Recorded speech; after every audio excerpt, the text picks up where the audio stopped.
a Canadian radio sanctuary podcast.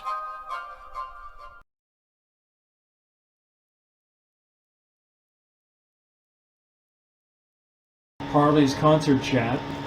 Harley, I can recall seeing the Yardbirds at the Peony Gardens, I think it was, at one point in the late 60s, but you have good memories of a Carousel Arena concert.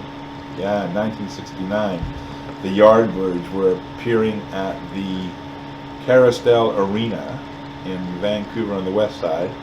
And the Carousel Arena in those days were putting on several shows, and it was a smaller venue, probably one of the smaller venues in town. They probably get about 2,000 people in there. Well, anyways, the Yardbirds, they came to Vancouver.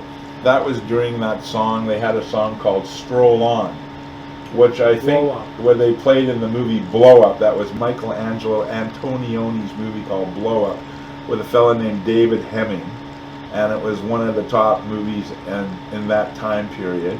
Well, anyways, to make a long story short, they had a big plastic screen of black with a big white ball in the middle of the screen, and they were playing that song Stroll On, which was their big hit, and they were showing an animated Walt Disney dinosaur movie, and someone was playing with sparklers, and someone took a sparkler and threw it at the screen, and it lodged at the very top of the screen.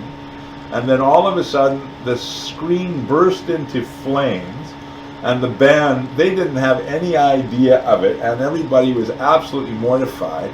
And the screen totally went up in flames, and it came down, and then they turned on the lights, and then the police came out, and they said they were going to cancel the show.